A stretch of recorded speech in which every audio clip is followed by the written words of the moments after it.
आप सबको आदाब, सलाम, नमस्कार, वेलकम, खुश आमदीद। इस सेशन में जिसमें हम ज़हरा निगाह के बारे में मैं बात करूंगी। हालांकि मैं सबसे पहले आपसे ये बात शेयर करना चाहती हूँ कि ज़हरा निगाह बहुत मुश्किल है, क्योंकि ये 40 साल 30 साल पुरानी एक ताल्लुक़ है, एक मोहब्बत है जो हमें आपस में थी और है।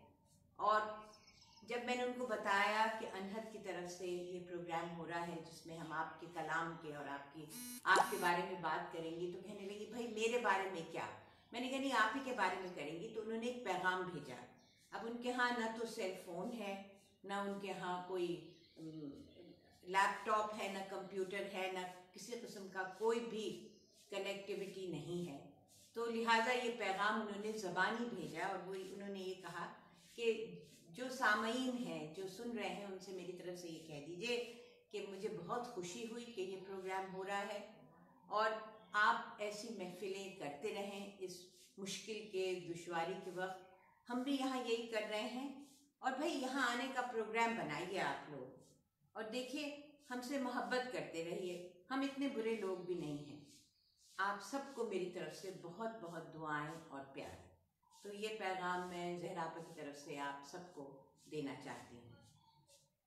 तो अब चलते हैं उनकी ज़िंदगी की तरफ। तो हैदराबाद में वो पैदा हुई और वहाँ से वो उनका ख़ानदान बदायूं गया, जहाँ उनका बचपन गुजरा।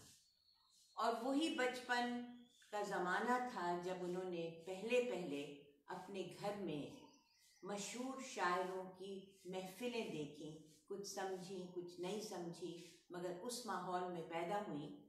और कहती हैं कि उनकी अम्मी ने उनसे कहा कि देखो, ये जो बहुत बड़े शायर हैं, जिनकी शायरी क्लासिक शायरी है, जैसे कि अल्लामा इकबाल, मौलाना अल्ताफ़ हुसैन हाली, अल्लामा इकबाल का शिकवा जवाबी शिकवा, अल्ताफ़ हुसैन हाली की मुसद्दस हाली, अगर तुम उसके कुछ बंद याद कर लो तो मैं तुम्हें 5 रुपए दूंगी।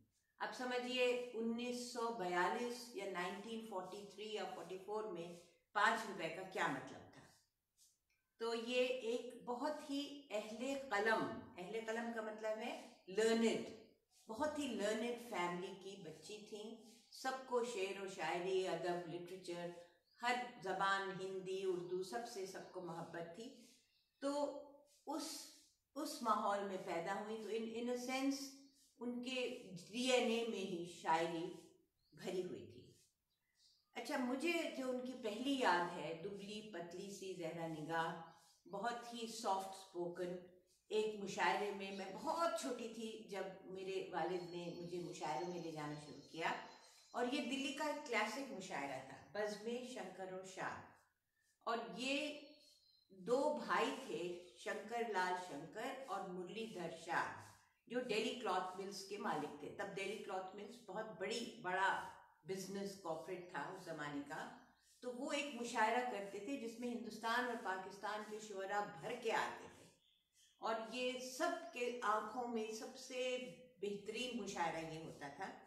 तो उसमें मैंने देखा कि ये उठी और इन्होंने बड़े बड़े शायरों के सामने अपनी बहुत ही खूबसूरत आवाज़ में, और उनका तरन्नुम तो इतना गज़ब का है कि मैं आपको क्या बताऊं। उन्होंने एक नज़म पढ़ी जिसका नाम था समझौता। समझौता का मतलब है कॉम्प्रोमाइज़। तो ये उन्होंने पढ़ी कि एक शादीशुदा ज़िंदगी में आखिर समझौता ही तो होता है। तो वो नज़म मैं आपके सामने छोटी सी नज़म पेश करूँगी। ये उनका पहला मजमूए कलाम है। उनके 4 मजमूए कलाम हैं, 4 कलाम हैं, 4 किताबें हैं, उनकी एंथोलॉजी है। और इनके नाम भी मैं आपको बता दूं, आप याद रखेंगे। उनके नाम हैं, ये है, इसका नाम है शाम का पहला तारा। एक और एंथोलॉजी है जिसका नाम है वरक यानी पेजेस। एक और एंथोलॉजी है जिसका नाम है फिराक। और एक चौथी एंथोलॉजी है उनकी पोइट्री कलेक्शन जिसका नाम है गुल चांदनी। तो ये शाम का पहला तारा। अब सुनिए समझौता। मुलायम गर्म समझौते की चादर, मुलायम गर्म समझौते की चादर, ये चादर मैंने बरसों में बुनी है, ये चादर मैंने बरसों में बुनी है। कहीं भी सच के गुल बूटे नहीं हैं, कहीं भी झूठ का टांका नहीं है। इसी से मैं भी तन ढांकूंगी अपना, इसी से मैं भी तन ढांकूंगी अपना, इसी से तुम भी आसूदा रहोगे। आसूदा मतलब कंटेंटेड।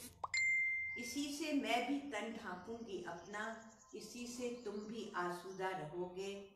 न खुश होगे न पशमुर्दा रहोगे, न खुश होगे न खुश होगे ना खुश होगे। जिंदगी ऐसी ही गुजरती है समझौते की। You are neither very happy no you are very sad. इसी से तुम भी आसूदा रहोगे, न खुश होगे न पशमुर्दा रहोगे। इसी को तान के बन जाएगा घर, जब चादर तान लेते हैं तो ये घर बन जाता है। इसी को तान कर बन जाएगा घर, बिछा लेंगे तो खिल उठेगा आंगन। इसी को तान कर बन जाएगा घर, बिछा लेंगे तो खिल उठेगा आंगन, उठा लेंगे तो गिर जाएगी चिलमन। प्राइवेसी। तो ये उनकी नज़्म है समझौता। अब मैं आपको ये बता दूं कि उनकी थीम्स क्या हैं, उनकी नज़्मों की थीम्स क्या हैं, कि ये आपको बताते बताते मैं इनकी बीच में इनकी नज़में पढ़ूंगी। तो एक तो इनकी थीम है जिंदगी से जुड़ी हुई। जिंदगी क्या है, रिलेशनशिप्स क्या हैं, आपसी रिश्ते क्या हैं, ये इनकी एक नज़्मों की एक थीम है। दूसरी जो इनकी थीम है वो है औरतों पे जुल्म, यानी वायलेंस अगेंस्ट विमेन, मजालिम जो होते हैं औरतों पर, एक इनकी थीम ये है। एक इनकी थीम ये है कि हम नेचर से क्या सबक लेते हैं, what are the lessons that nature teaches us. कुदरत के सबक, कुदरत के सबक, नेचर्स लेसन्स। और चौथी थीम जो बहुत स्ट्रॉन्ग है इनकी शायरी में, वो है जंग। और जंग में जो बच्चों का हाल होता है वो उनकी गज़ब की शायरी है।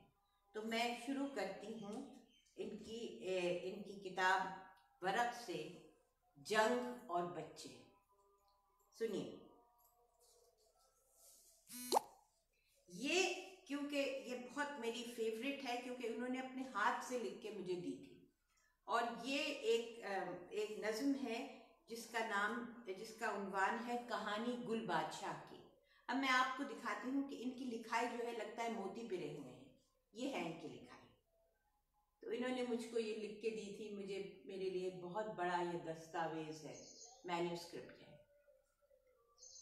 नाम मेरा, अब ये बच्चा है एक, और ये खड़ा हुआ है, कहाँ खड़ा हुआ है, अफगानिस्तान के पहाड़ों के बीच में। He doesn't know why he is a child soldier. उस बच्चे को जंग में क्यों इस जंग में झोंका गया है बच्चे को। इसमें कोई लफ्ज़ मुश्किल नहीं है, इसमें कोई ख्याल मुश्किल नहीं है। इसमें जो सबसे मुश्किल है वो ये है कि उस बच्चे की ज़िंदगी आपके सामने जैसे अनफोल्ड करती है। तो इसका नाम है कहानी गुल बादशाह की। नाम मेरा है गुल बादशाह, उम्र मेरी है 13 बरस, और कहानी मेरी उम्र की तरह से मुंतशिर मुंतशिर, मुख्तसर मुख्तसर। मुंतशिर मतलब स्कैटर्ड, ये लफ्ज़ आप अपनी वोकैबुलरी में ऐड कर लीजिए। मुंतशिर, नाम मेरा है गुल बादशाह, उम्र मेरी है 13 बरस, और कहानी मेरे उम्र की तरह से मुंतशिर मुंतशिर, मुख्तसर मुख्तसर। मेरी बेनाम बेचेहरा माँ बेरिदा मर गई। रिदा कहते हैं चादर को। मेरी बेनाम बेचेहरा माँ बेरिदा मर गई, बाप ने उसको बुर्के में दफना दिया। उसको डर था कि मुनकिर नकीर उसका चेहरा न देखें। अब कहते हैं कि जब मर जाते हैं तो हमारी एक तरफ एक मुनकिर होता है, एक तरफ नकीर होता है, जो हमारी अकाउंटेबिलिटी लेते हैं दोनों शानों पे। तो वो ये नहीं चाहते थे कि कोई फरिश्ते भी उसका चेहरा देखे, उसका बाप। मेरी बेनाम बेचेहरा माँ बेरिदा मर गई, बाप ने उसके बुर्के में दफना दिया, उसको डर था कि मुनकिर नकीर उसका चेहरा न देखे। वैसे जिंदा थी जब भी वो मदफून थी। मदफून मतलब जिंदा ही लगता था कि वो एक लाश है जो उसकी जिंदगी थी। वैसे जिंदा थी जब भी वो मदफून थी।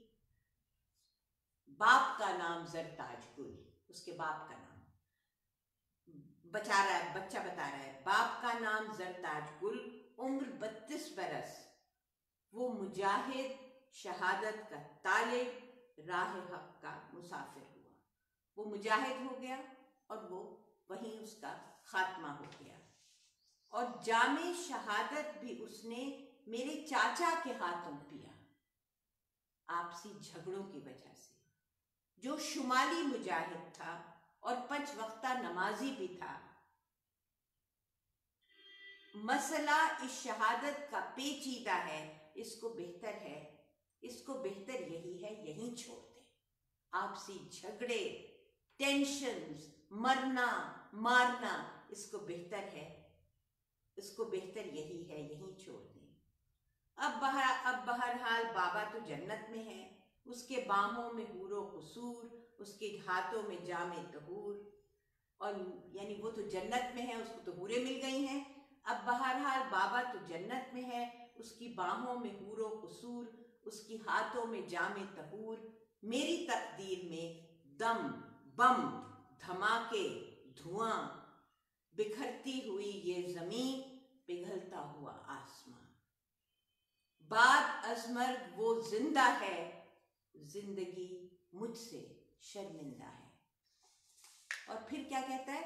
कल सरे शाम दुश्मन ने जाते हुए बम के हमरा बरसा दिए मुझ पे कुछ पीले थैले।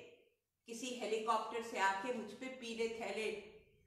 कल सरे शाम दुश्मन ने जाते हुए बम के हमरा बरसा दिए मुझ पे कुछ पीले थैले, जिनसे मुझको मिले गोल रोटी के टुकड़े, एक मक्खन की टिकिया, एक मुरब्बे का डिब्बा। और उसके बदले में वो ले गए, क्या ले गए? उसके बदले में वो ले गए मेरे भाई का दस्ते मुशक्कत, मेरे छोटे भाई का हाथ। बम से तो बहुत कुछ लिम्स कट जाते हैं। मेरे भाई का, उसके बदले में वो ले गए मेरे भाई का दस्ते मुशक्कत, जिसमें मन्नत का डोरा बंधा था। मेरी छोटी बहन का वो पाँव जिसमें रंगे हिना फूटता था। मेरी छोटी बहन का वो पाँव जिसमें रंगे हिना टूटता था। और फिर आखिर में कहती हैं, लोग कहते हैं ये अमन की जंग है। जो अफगानिस्तान में हुआ, कहते हैं ये तो अमन लाने की जंग है। लोग कहते हैं ये अमन की जंग है, मगर अमन की जंग में हमलावर सिर्फ बच्चों को बेदस्तुपा छोड़ते हैं, उनको भूखा नहीं छोड़ते। बच्चे जो हैं उनके हाथ और पैर तो कट जाते हैं मगर भूखे नहीं रहते। बच्चों को बेदस्तुपा छोड़ते हैं, उनको भूखा नहीं छोड़ते। आखिर इंसानियत भी तो कोई चीज है। और फिर आखिर में कहता है, मैं दहकते पहाड़ों में तन्हा अपने तरके की बंदूक थामे खड़ा हूँ, तमाशाए अहले करम देखता हूँ, तमाशाए अहले करम देखता हूँ। नाम मेरा है गुल बादशाह, उम्र मेरी है 13 बरस।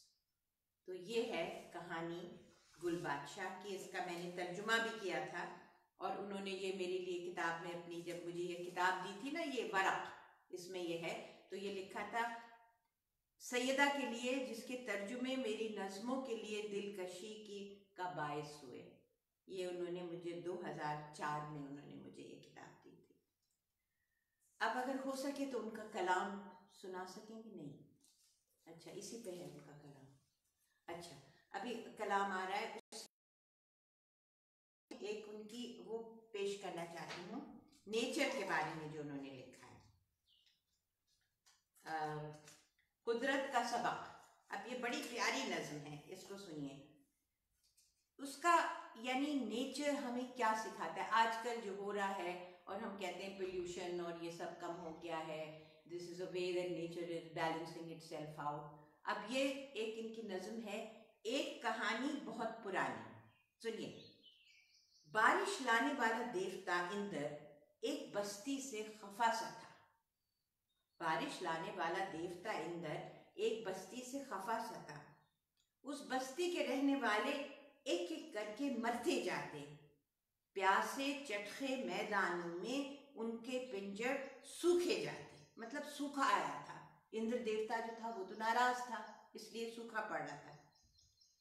इंद्र ने एक दिन ये सोचा, इस बस्ती में घूमने जाऊं, अपनी खफगी की ताकत का जाकर अंदाजा तो लगाएं। इंद्र ने एक दिन ये सोचा, इस बस्ती में घूमने जाएं, अपनी खफगी की ताकत का जाकर अंदाज तो लगाएं। इंद्र इस बस्ती में आया, देख के इस बस्ती की हालत अपनी कुव्वत पे इतराया। जाते जाते उसने देखा, जाते जाते उसने क्या देखा इंद्र देवता ने? एक जौहर गदला गदला सा, जिसके पास एक भूरी चिड़िया बैठी हुई थी।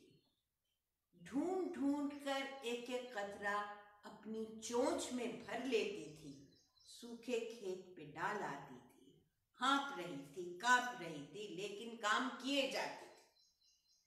जाते जाते उसने देखा एक जौहर गदला गदला सा, जिसके पास एक भूरी चिड़िया बैठी हुई थी। ढूंढ ढूंढ कर इधर एक एक कतरा अपनी चोंच में भर लेती थी, सूखे थे खेत पे डाल आती थी, हाँक रही थी, कांप रही थी, लेकिन काम किए जाते थे। इंद्र ने चिड़िया को देखा, खूब हंसा और उससे बोला, मूर्ख, तेरी इस मेहनत से सूखा खेत हरा नहीं होगा। मूर्ख, तेरी इस मेहनत से सूखा खेत हरा नहीं होगा। तेरी इस एक बूंद से पागल कोई दुख अच्छा नहीं होगा। चिड़िया को उसने धुतकारा और तेरी इस एक बूंद से पागल कोई दुख अच्छा नहीं होगा। चिड़िया भी इंद्र देवता पर खूब हंसी और हंसकर बोली, तू ताकत के जोर में अपने सारे फराइज भूल गया है। तू ताकत के जोर में अपने सारे फराइज भूल गया है, और मैं कहत की धूप में अब तक अपना फर्ज नहीं भूली हूं। मैं मटियाली रंगत वाली बेबस चिड़िया अपना काम किए जाती हूँ, अपना काम किए जाऊंगी, ताकि तुझको गैरत आए, ताकि तुझको गैरत आए। तो ये उनकी एक नज्म है। अब आप उनकी ज़बानी उनका कलाम सुनिए। मैं मनीष से कहूँगी कि वो आपको लगा के और कैमरे के सामने करें, ताकि आप उनका कलाम खुद सुनें, उनकी आवाज़ में, उनके तरन्नुम में।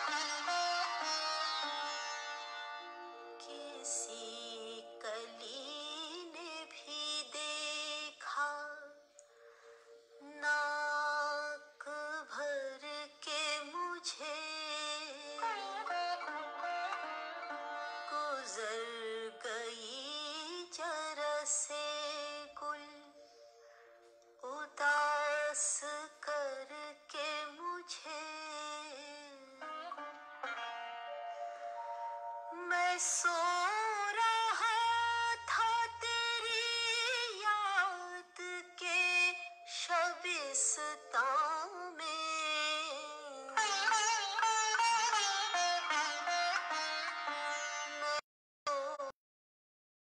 था तेरी याद के शबिस्तां में, जगा के छोड़ गए काफिले शहर के मुझे।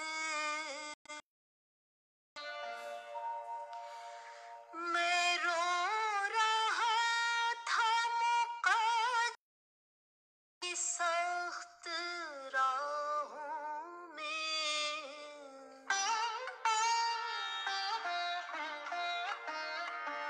मैं रो रहा था मुक़द्दर की सख्त राहों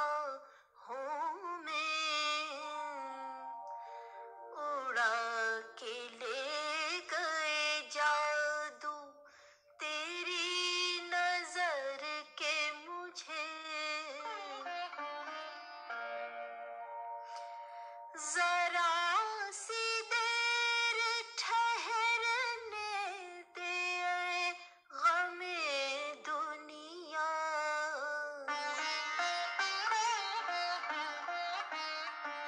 जरा सी देर ठहरने दे गमे दुनिया। बुला रहा है कोई बाम से उतर के मुझे। फिर आज आई थी एक मौजाए हवाए तरफ।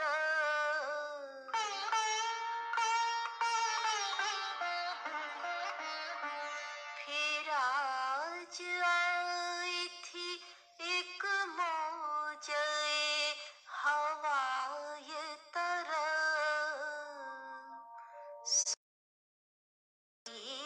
है फसाने इधर उधर के मुझे। तेरे फिराक की रातें कभी न भूलेंगी। मजे मिले इन्हीं रातों में उम्र भर के मुझे। कहाँ वो प्यार की बातें पर अब भी है नासिर। कहाँ वो प्यार की बातें पर अब भी है नासिर। वो देख लेते हैं चुपके से आह भर के मुझे।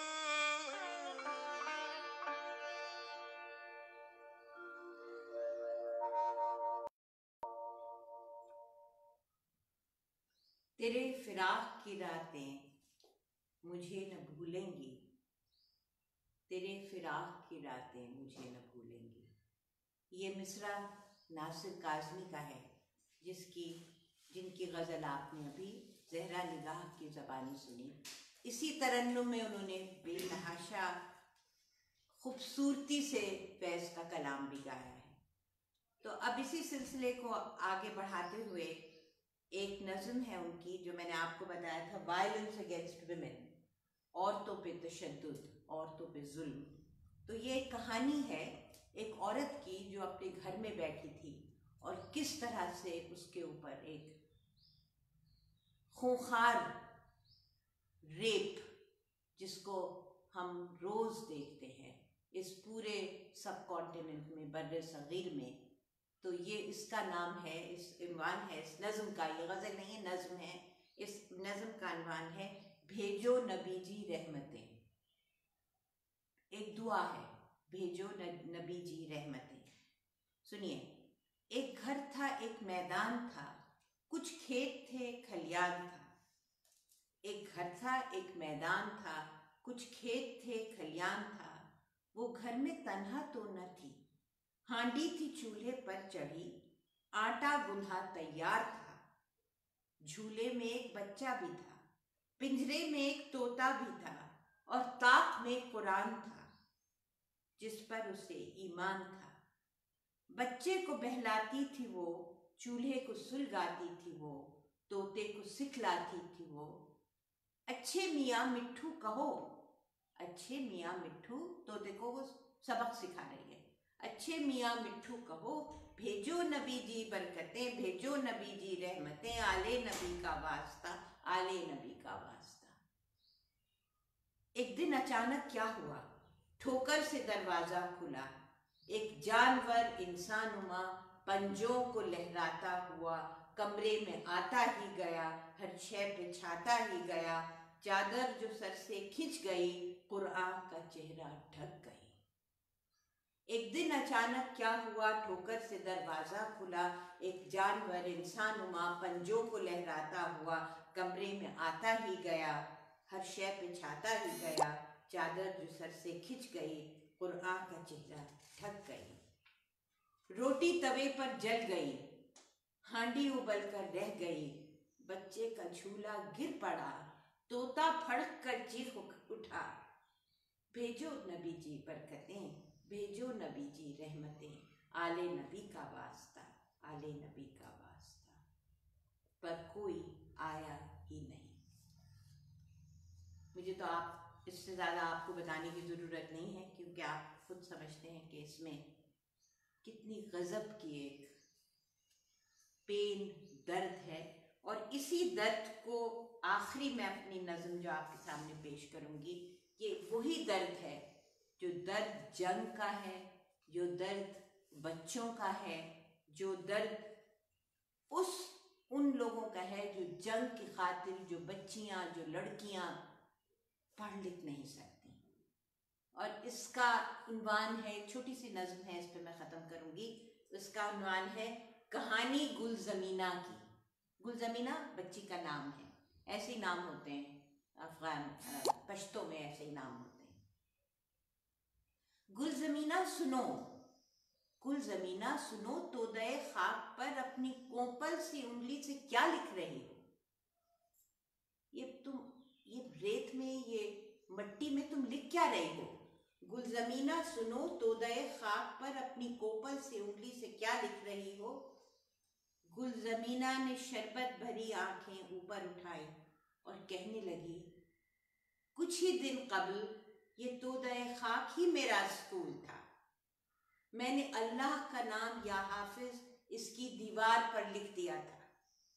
मेरे कागज, कलम और किताबें मेरे कुनबे के हमरा सब मिट चुके हैं। मैं यहाँ रोज आती हूँ, अपनी यादों के बस्ते से पिछले सबक ढूंढती हूँ। मैं यहाँ रोज आती हूँ, अपनी यादों के बस्ते से पिछले सबक ढूंढती हूँ। सफ़े खाक पर उनको लिखती हूँ और लौट जाती हूँ। मेरी किस्मत में पढ़ना नहीं है, मेरा आमोख्ता, मेरा लिखना तो जारी है। आमोख्ता कहती है तख्ती लिखने को। तो कहती है मैं यहाँ रोज आती हूँ, अपनी यादों के बस्ते से पिछले सबक ढूंढती हूँ। सफ़े खाक पर उनको लिखती हूँ और लौट जाती हूँ।